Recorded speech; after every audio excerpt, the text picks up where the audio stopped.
آپ مجھ سے ملنے آئے ہیں؟ انہوں نے اسبات میں سر ہلایا۔ اسکول ریکارڈ میں تو تمہارا نام جیہان سکندر احمد لکھا تھا، حالانکہ سکندر کا تو سر نیم شاہ ہے۔ احمد میرے دادا کا نام تھا اور میں ان کا نام ساتھ لگاتا ہوں۔ لیکن آپ میرے ابا کو کیسے جانتے ہیں؟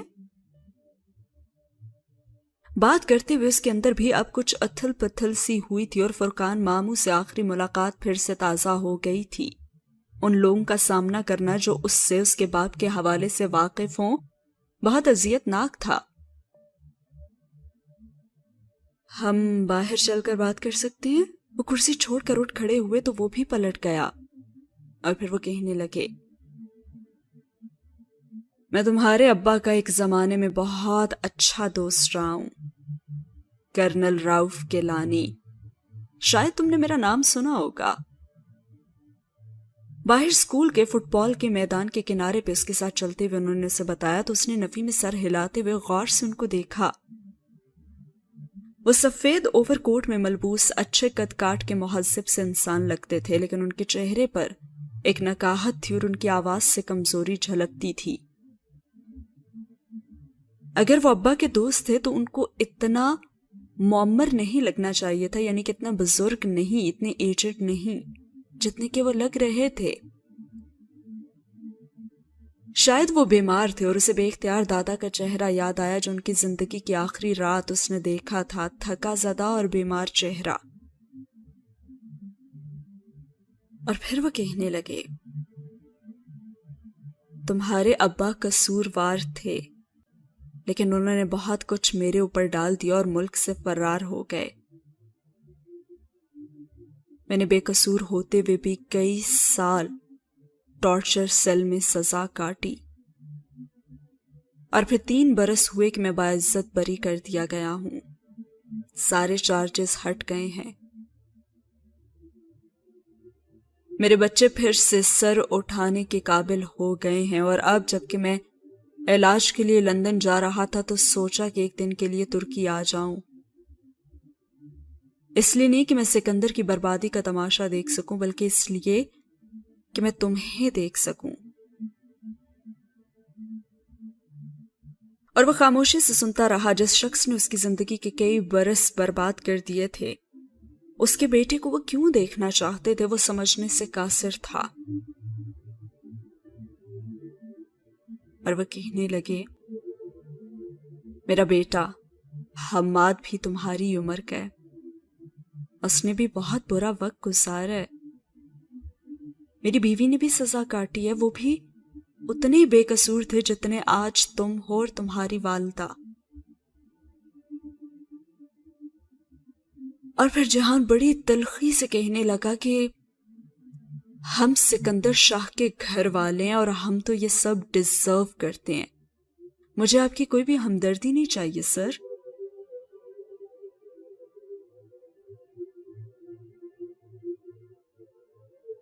نہیں، تم یہ ڈیزرو نہیں کرتے تھے۔ جلاوطنی کی سزا سب سے اذیت ناک سزا ہوتی ہے اور تم لوگوں نے بہت عرصہ یہ سزا کاٹی ہے۔ کیا اب وہ وقت نہیں آ گیا کہ تم سر اٹھا کر جیو جیسے اب حماد جیے گا؟ اس کے فادر بے قصور تھے، میرے قصوروار ہیں، میں کبھی بھی سر اٹھا کر نہیں جی سکتا، میں جانتا ہوں۔ وہ دونوں ایک درخت تلے نصب بینچ پہ بیٹھ گئے اور سامنے سرسبز میدان تھا جس پہ سورج کی کرنیں ترچھی ہو کر پڑ رہی تھیں۔ استنبول میں سرما کا سورج ایسا ہی ٹھنڈا ہوتا تھا۔ اور پھر انہوں نے اس کی اس بات کا جواب دیا جہاں پہ اس نے کہا تھا کہ مجھے آپ کی ہمدردی نہیں چاہیے۔ کہنے لگے کہ مجھے تم سے ہمدردی ہے بھی نہیں، مجھے صرف تمہارا خیال ہے۔ میں نے اپنے گھر والوں کی اذیت دیکھی ہے بچے، اور میں آج تمہاری ماں سے جب ملا تو میں نے انہیں بھی اسی اذیت میں دیکھا ہے۔ ہاں وہ سکندر کو نہیں چھوڑ سکتی، لیکن تم تو اپنے ملک واپس جا سکتے ہو نا؟ میں نے اس بارے میں سوچنا چھوڑ دیا ہے۔ میں جانتا ہوں کہ میں کبھی بھی فوج میں نہیں جا سکتا۔ مجھے تو وہ شاید کبھی چھاؤنی کے قریب بھی نہ پھٹکنے دیں، اور میں پھر سے ذلیل ہونے وہاں نہیں جانا چاہتا۔ وہ بہت تکلیف سے بول رہا تھا اور فرقان ماموں کی باتیں اس کے دل میں گڑی ہوئی تھیں، اور وہ حیران ہوئے اور اسے کہنے لگے کہ یہ تمہیں کس نے کہا ہے کہ تمہیں فوج میں کمیشن نہیں مل سکتا؟ کیونکہ میں غدار کا بیٹا ہوں، اور غدار کے بیٹے کو فوج میں بھرتی نہیں کیا جاتا۔ مجھے بہت افسوس ہے کہ تمہیں کسی نے غلط گائیڈ کیا ہے جہان، ایسا کچھ نہیں ہوتا۔ میں تمہیں نامور ملکی غداروں کے نام گنوا سکتا ہوں جن کے خاندان کے کتنے ہی لڑکے فوج میں کام کر رہے ہیں، اور اگر تم قابل ہو اور تم ایک دفعہ پھر سر اٹھا کر جینے کا حوصلہ رکھتے ہو تو تمہیں چاہیے کہ تم اپنے ملک واپس آ جاؤ۔ اور پھر وہ کتنی دیر بیٹھے اسے سمجھاتے رہے کہ اسے ایک دفعہ کوشش کرنا چاہیے اور پھر ملک کے لیے قابل قدر خدمت سر انجام دے کر وہ اپنے خاندان کے نام پہ لگا دھبا مٹا سکتا ہے۔ اچھائی برائی کو ڈھانپ دیتی ہے۔ ان کا اپنا بیٹا بھی اگلے سال آرمی میں کمیشن کے لیے درخواست دینے جا رہا ہے، اور وہ بھی ہائی اسکول ختم کر کے ان کے پاس آ جائے اور ساتھ ہی امتحان دے۔ انہوں نے جہان کو آفر دی، لیکن وہ خاموشی سے سنتا رہا۔ اگر اسے کوئی شک و شبہ تھا کہ وہ دھوکے سے اس کے باپ کو ملک واپس لے جانے اور سزا دلوانے کے لیے یہ سب کچھ کر رہے تھے تو وہ زائل ہو گیا، لیکن پھر بھی اس نے کوئی خاص جواب نہیں دیا تھا۔ وہ اس نہج پہ سوچنا بھی نہیں چاہتا تھا۔ فرقان ماموں کی خواہش کے مطابق وہ کتوں کی طرح ذلیل ہو کر زندگی تو گزار رہے تھے، اور باعزت جینے کا حق شاید انہیں نہیں تھا۔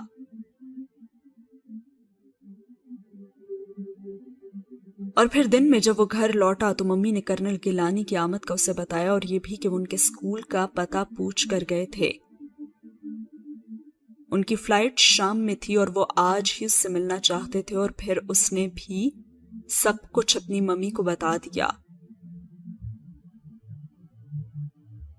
اور پھر ان سے کہنے لگا کہ میں ادھر نہیں جاؤں گا، مجھے فرقان ماموں کے گھر نہیں جانا، میں ان لوگوں سے پھر کبھی نہیں ملنا چاہوں گا۔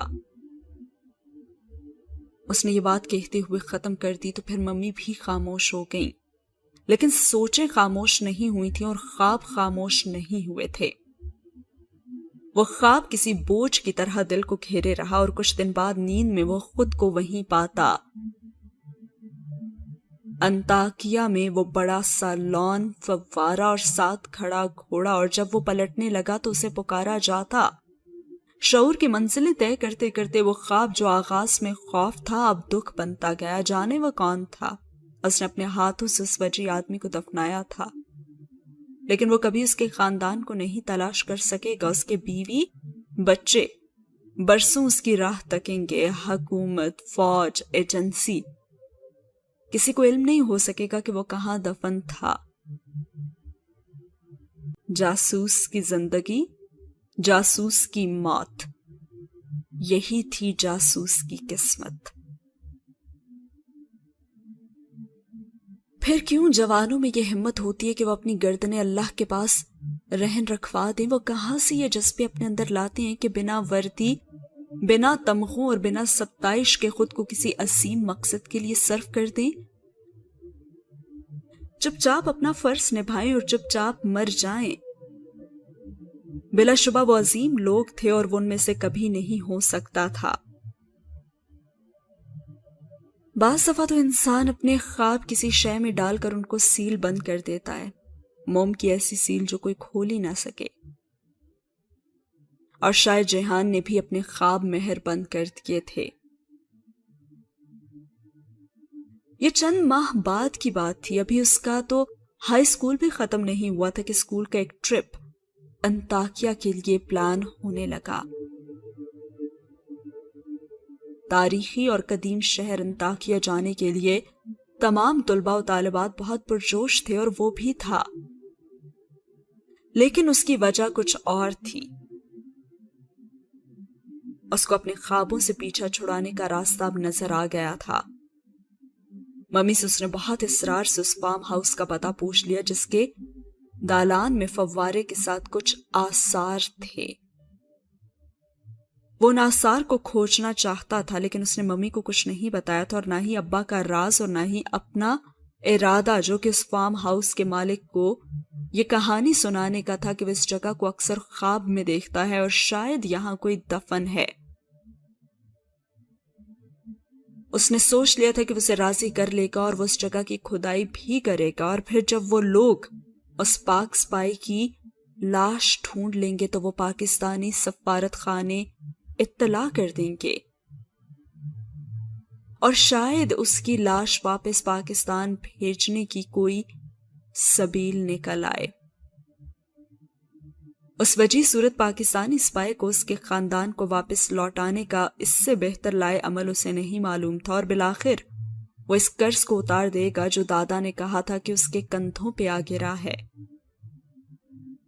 بالآخر وہ ابا کے راز کے بوجھ سے نجات حاصل کر لے گا، اور اسے یقین تھا کہ وہ آج بھی لاش ویسی ہی گرم اور نرم ہوگی اور اس کا خون اب بھی بہہ رہا ہوگا، اور اس کی گردن پہ اب بھی پسینے کے قطرے ہوں گے، کیونکہ شہید مرتے تھوڑی ہی ہیں، وہ تو ہمیشہ زندہ رہتے ہیں۔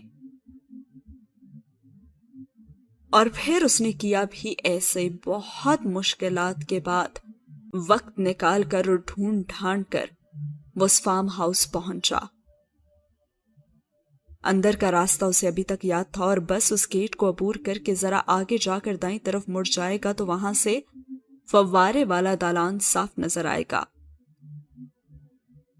گیٹ سے وہ جگہ نظر نہیں آتی تھی، اور ملازم نے اسے اندر جانے دیا اور فارم کے مالک کو بلانے وہ چلا گیا۔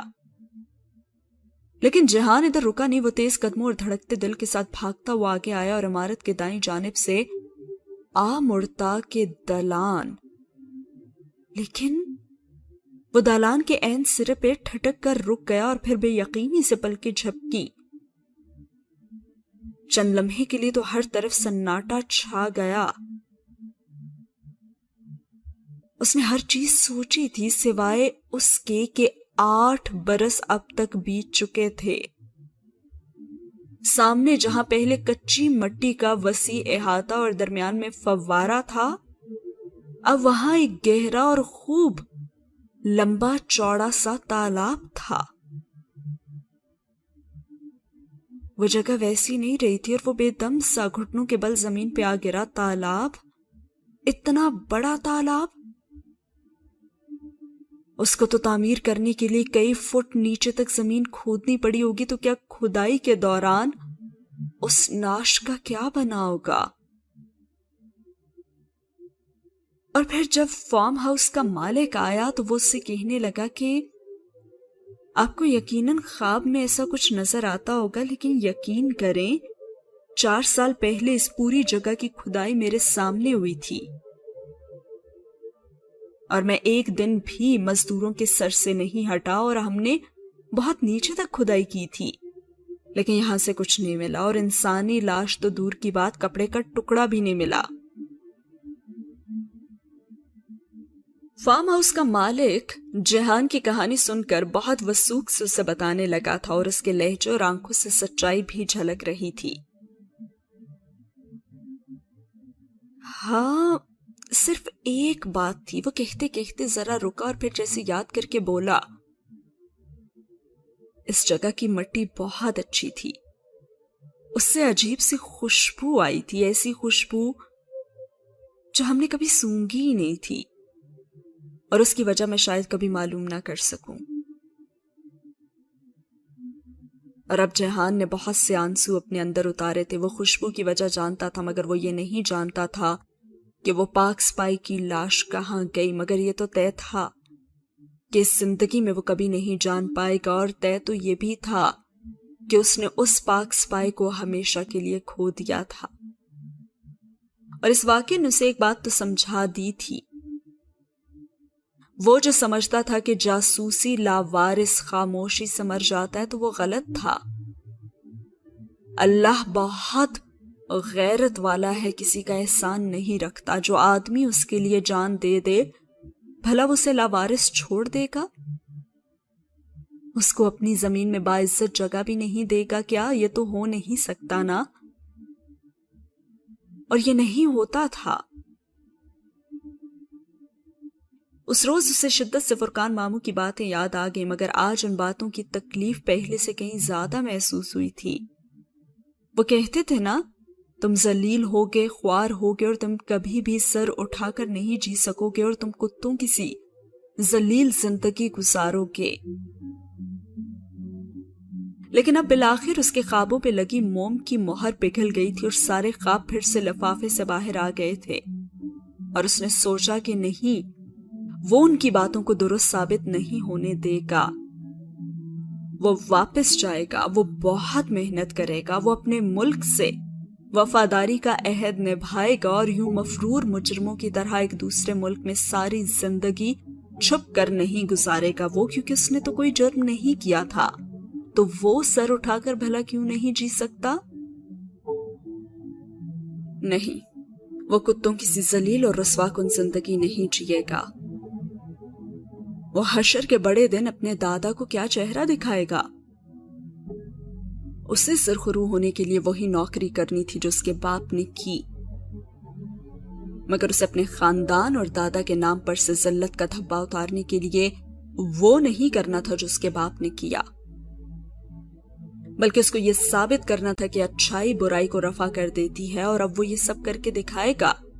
وہ فرقان ماموں کو یہ ثابت کر کے دکھائے گا کہ وہ اپنے باپ جیسا نہیں، اور ایک دن آئے گا جب وہ ان کے سامنے سر اٹھا کر کھڑا ہوگا، اور اس دن وہ سرخرو ہو جائے گا، اس کی ماں اور دادا سرخرو ہو جائیں گے۔ اور اپنے تمام تر عزم و ہمت کے باوجود ایک بات تو طے تھی کہ اگر وہ پاکستان جائے گا تو کرنل گیلانی کے پاس ہی جائے گا، یا پھر کسی اور کے پاس، یا پھر فٹ پاتھ پہ رات بسر کر لے گا، لیکن ماموں کے گھر نہیں جائے گا۔ اسے ان کی وہ کہی ہوئی بات آج بھی یاد تھی، تم نے ہمارا ساتھ نہیں دیا نا، اب جب تمہیں مدد چاہیے ہو تو ہمارے پاس مت آنا اور ہمارا در مت کھٹکھٹانا، لیکن مجھے یقین ہے کہ تم بہت جلد پچھتاؤ گے، اور پچھتاووں کا شکار ہو کر ہمارے دروازے پہ ضرور آؤ گے۔ یہی کہا تھا نا انہوں نے۔ اب اس کی عزت اسی میں تھی کہ وہ ماموں کی طرف نہ جائے، اور اس کے لیے یہ عزت نفس کا مسئلہ تھا، مگر ممی یہ سب کسی اور وجہ سے چاہتی تھی۔ وہ کہتی تھی کہ میں ہمیشہ سے چاہتی تھی کہ تم بھی فوج میں جاؤ، اور میں تمہارے اس فیصلے سے بہت خوش ہوں، لیکن میں یہ نہیں چاہتی کہ تمہارے ماموں اس بارے میں کچھ بھی جانے۔ میں اپنے بھائیوں کو بہت اچھی طرح سے جانتی ہوں، وہ اس چیز کو اپنی شکست سمجھتے ہوئے ہر ممکن کوشش کریں گے کہ تمہیں کامیاب نہ ہونے دیں۔ تم ان کے سہارے کے بغیر کچھ بن جاؤ، اور سب سے بڑی بات، آرمی میں کوئی عہدہ پالو، وہ یہ کبھی بھی برداشت نہیں کر پائیں گے۔ وہ تمہارے خلاف ہو کر تمہیں اپسیٹ کر دیں گے، اس لیے تم انہیں کچھ نہیں بتاؤ گے۔ اور پھر جہان نے اپنی ماں سے پوچھا تھا کہ پھر ہم اسے راز کیسے رکھیں گے، اور اس کی ممی اس کی اس بات پہ مسکرا دی تھی۔ کم آن جہان، تمہیں تو راز رکھنے آتے ہیں نا؟ لیکن انہیں پتا چل جائے گا ممی۔ دیکھو، ایک نہ ایک دن تو ان کو بھی پتا لگنا ہی ہے، لیکن تب تک تمہیں اس قابل ہو جانا چاہیے کہ تم ان کے سامنے سر اٹھا کر کھڑے ہو سکو۔ ویسے بھی ہر سال سینکڑوں کیڈٹ بھرتی ہوتے ہیں، اور تمہارے ماموں کو کیا معلوم کہ ان کے نام کیا ہیں اور وہ کون ہیں؟ اور اس نے بھی اس بات میں گردن ہلا دی۔ یہ اتنا مشکل بھی نہیں تھا جتنا وہ پہلے سمجھ رہا تھا۔ اور ہاں، ویسے بھی ہمارا استنبول میں تو کوئی رشتہ دار ہے نہیں، حلقہ احباب بھی بہت تھوڑا سا ہے، اور میں سب کو کہہ دوں گی کہ تم انقرہ گئے ہو اور وہاں کالج میں داخلہ لے لیا تم نے۔ اور پھر فوراً سے جہان کہنے لگا، ارے نہیں، انقرہ میں سلجوق عمران کے کزنز پڑھتے ہیں اور وہ میرے ہم عمر ہیں۔ انقرہ کہا نا تو پول کھل جائے گا، ایسا کریں یونان ٹھیک رہے گا۔ اور ممی نے نم آنکھوں سے مسکراتے ہوئے دیکھا تھا۔ ہاں، تمہیں راز رکھنے آتے ہیں۔ اور ممی کے بقول ماموں کے آس پاس خاندان میں دور دور تک تو کوئی فوج میں تھا نہیں، اور وہ تو سبھی لوگ کاروباری تھے۔ ان کے حلقہ احباب میں اگر کوئی آرمی فیملی تھی بھی تو صرف سکندر شاہ کے مشہور زمانہ کیس کے بعد فرقان ماموں وغیرہ اب ایسے دوستوں سے بھی احتراز برتنے لگے تھے۔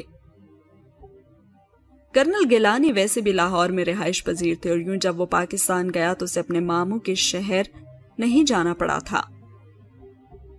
ان سب احتیاطی تدابیر کے باوجود اسے علم تھا کہ جلد یا دیر فرقان ماموں جان لیں گے کہ وہ ادھر ہی ہے، اور اس وقت کا سوچ کر وہ خوف زدہ ہو جاتا تھا۔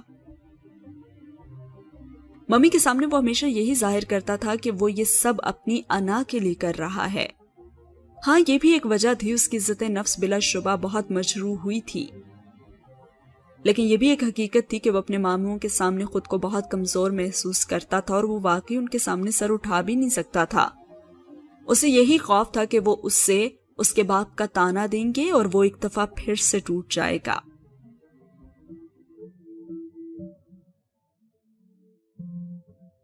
رؤف گیلانی بہت اچھے اور دھیمے مزاج کے حامل انسان تھے، ان کی بہت قدر کرتا تھا۔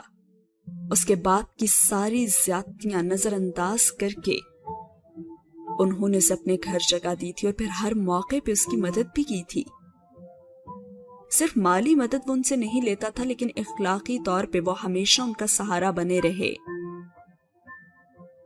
وہ اور حماد اکٹھے کیڈٹ بھرتی ہوئے تھے، اور ترقی کی منازل انہوں نے اکٹھے ہی طے کی تھی۔ وہ سکندر شاہ غدار کا بیٹا ہے، یہ بات کبھی بھی اس کے لیے تازیانہ نہیں بنائی گئی تھی۔ اور اب رؤف گیلانی اور ان کی بیگم ارسلہ، حماد اور اس کی چھوٹی بہن نور العین اینی اس کے لیے دوسری فیملی کی طرح تھے۔ چھاؤنی میں عمومی طور پر آپ کے اپنے کردار اور اعمال کو آپ کی پہچان کا ذریعہ سمجھا جاتا ہے، نہ کہ آپ کے پرکھوں کے کردار اور اعمال کو۔ اس نے اپنا نام جہان ایس احمد لکھنا شروع کر دیا تھا، اور زیادہ تر وہ اپنے سر نیم احمد کے ساتھ ہی پکارا جاتا تھا، مگر جب کبھی پورا نام لکھنا یا بتانا ہوتا تو وہ جہان سکندر احمد ہی لکھتا اور بتایا کرتا۔ کرنل گیلانی کہتے تھے کہ مسلمان اپنی زندگی میں اپنے باپ کے نام سے ہی پکارا جانا چاہیے، اور باپ کا نام اسے کبھی اپنے نام کے آگے سے ہٹانا نہیں چاہیے، چاہے باپ جیسا بھی ہو۔ اور بہت عرصے بعد اس نے بالآخر اپنے احساس سے کمتری کو دبا لیا تھا، اور سوچ لیا تھا کہ رشتے تو وہ ختم نہیں کر سکا تھا۔ ختم کرنے اور دبانے میں خلیج جتنا فرق ہوتا ہے، اور یہی فرق اس کی ذات میں خلیج چھوڑ گیا تھا۔ اب جب وہ چلا گیا تو ممی نے مصلحتاً ماموں سے ٹیلی فونک رابطہ استوار کر لیا، تاکہ اگر کبھی وہ یہ خبر جان بھی لیں تو ممی کو معلوم ہو جائے۔ اور ایک دفعہ تو ہوا بھی کچھ ایسے ہی۔ فرقان ماموں نے باتوں ہی باتوں میں کہہ دیا کہ وہاں پہ کسی نے ان سے پوچھا تھا کہ کیا کرنل سکندر کا بیٹا یعنی کہ جہان سکندر لاہور میں پوسٹڈ ہے؟ تو جواباً ماموں نے بڑے فخر سے بتایا تھا کہ ذلت اور شرمندگی کے مارے سکندر شاہ کا تو خاندان کبھی بھی پاکستان کا رخ نہیں کرے گا، اور آخرکار کارنامہ بھی تو خاصا شرمناک سر انجام دیا تھا انہوں نے۔ وہ کوئی اور ہی جہان ہوگا، اور یہ بات کہہ کر انہوں نے ٹال دی تھی، اور ممی بھی خاموش ہو گئی تھی، اور پھر انہوں نے ماموں کو یہی کہا کہ وہ کوئی اور ہی ہوگا۔ ماموں کے ذہن میں ایک غلط تصور قائم تھا کہ غدار کا بیٹا فوج میں کبھی بھرتی نہیں ہو سکتا، اسی لیے انہوں نے اس معاملے کی کبھی چھان پھٹک کی بھی نہیں تھی۔ شاید کچھ عرصے بعد وہ جان بھی لیتے، مگر تب تک اس کا تبادلہ وہاں ہو گیا جہاں کبھی کوشش کرنے سے بھی پوسٹ نہیں ملتی تھی، اور جو خود کو خفیہ والوں میں شامل کروانے کی رتی بھر بھی کوشش نہ کرے وہ وہاں بھیج دیا جاتا ہے۔ اب اس جاب کی ضرورت تھی کہ وہ اپنا سوشل سرکل محدود رکھے، منہ بند اور آنکھیں اور کان کھلے رکھے اور اپنے کام کو بھی خفیہ رکھے، یعنی کہ بالآخر وہ 25 برس کی عمر میں 6 ماہ کی ٹریننگ 4 ماہ 10 دن میں مکمل کر کے ایک ایجنٹ بننے جا رہا تھا، پاکستانی جاسوس جس کا وہ ہمیشہ سے خواب دیکھتا تھا۔ اب اسے امید تھی کہ شاید وہ برسوں دیکھا جانے والا خواب اسے دکھائی دینا بند ہو جائے گا، گو کہ اس کی شدت میں کمی تو آ چکی تھی، لیکن بہرحال وہ اب بھی اس کے ماضی کا سیب بن کر اس کے ساتھ بیٹھا تھا۔ فوج اور ایجنسی میں آپ کا ایک ہی ہدف، ایک ہی دشمن، ایک ہی تعصب اور ایک ہی نفرت کا منبع ہوتا ہے۔ پاکستانی جاسوس جس کا وہ خواب دیکھتا تھا وہ پورا ہو چکا تھا، اور اب وہ اپنے پہلے مشن پہ پڑوسی ملک بھارت جا رہا تھا۔ ڈیئر نیبرز 1، جس رات اسے پہلی دفعہ غیر قانونی طور پہ بھارت جانا تھا، اس سے پچھلے روز اس کے انسٹرکٹر کی موجودگی میں مروجہ اصول کے مطابق ڈاکٹر نے اس کی ذہنی طرف کی ایک داڑ نکال کر اس کی جگہ ایک خاص پلاسٹک کی بنی مصنوعی داڑ لگا دی تھی جس میں سائنائڈ سے بھرا کیپسول تھا۔ سائنائڈ جو کنگ آف پوائزنز تھا، یہ کیپسول ایک شیشے کے خول میں بند تھا اور زبان کی مدد سے باہر نکل آتا تھا۔ اگر غلطی سے نکل لیا جائے تو جب تک شیشہ نہ ٹوٹے یہ بآسانی کوئی نقصان دیے بغیر جسم سے گزر جاتا ہے، لیکن اگر چبا لیا جائے تو شیشہ ٹوٹ جائے گا اور انسان چند پل میں ہی مر جائے گا۔ یہ اس لیے تھا کہ اگر کبھی وہ گرفتار ہو جائے اور تشدد برداشت نہ کر سکے اور اسے خدشہ ہو کہ مزید تشدد کی صورت میں وہ اپنے راز اگل دے گا، تو بہتر تھا کہ وہ اپنی اس زہر بھری داڑ کو نگل کر چبا لے اور خاموشی سے جان دے دے۔ یہ اس سے بہتر تھا کہ وہ تفتیشی افسران کے سامنے بولنا شروع کرے، اپنے ساتھیوں کی جان بھی خطرے میں ڈالے اور ملک کو بھی نقصان پہنچائے۔ مر جانا راز اگل دینے سے ہمیشہ بہتر ہوتا ہے۔ وہ 1.25 سال انڈیا میں ایک دوسری شناخت کے ساتھ رہا۔ کور شناخت وہ جعلی شناخت ہوتی ہے جس کے ذریعے جاسوس اس معاشرے میں متعارف ہوتا ہے، اور ہر کور کے ساتھ ایک لیجنڈ بھی ہوتا ہے۔ لیجنڈ اس فرضی ماضی کو کہا جاتا ہے جو اس جیلی کور کے پیچھے گڑا جاتا ہے، مثلا یہ آدمی کہاں پیدا ہوا، کہاں سے گریجویٹ ہوا، سابقہ بیوی کا نام وغیرہ وغیرہ۔ آپ کے پیچھے آپ کی ایجنسی اس لیجنڈ کو اتنے اچھے طریقے سے نبھاتی ہے کہ اگر کوئی آپ کے بارے میں تحقیق کرنے نکلے تو اس کو آپ کی جائے پیدائش کے ہسپتال میں آپ کا نام رجسٹر میں لکھا بھی مل جائے گا، گریجویشن سرٹیفکیٹ بھی وہ دیکھ لے گا، اور آپ کی سابقہ بیوی سے ملاقات بھی ہو جائے گی، اور یہ سب تاش کے پتوں کے گھر کی مانند ہوتا ہے جس کو بعض دفعہ ایک پھونک ہی اڑا کر بکھیر دیتی ہے، اور اس چیز کو ایجنٹ کا کور بلو ہونا کہتے ہیں۔ اس کے بعد 1.25 سال اس کا اپنی ماں سے کوئی رابطہ نہیں ہوا تھا۔ اس کا پاکستان میں صرف ایک شخص سے رابطہ تھا جو کہ اس کے باس تھے۔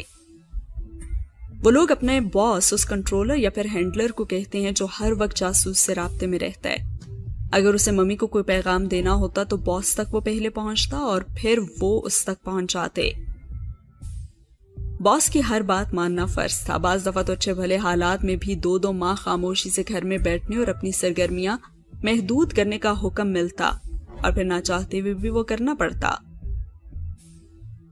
بعض دفعہ تو مسلسل کام کرنا ہوتا اور بس جو ادھر سے حکم آئے وہی کرنا ہوتا۔ ہوتے ہیں نا کچھ لوگ جو اپنی گردنیں اللہ کے پاس رہن رکھوا دیتے ہیں، تو اس نے بھی رکھوا دی تھی۔ اور اپنی گردن رہن رکھوانا کیا ہوتا ہے یہ اس کو تب علم ہوا تھا جب 1.25 سال تک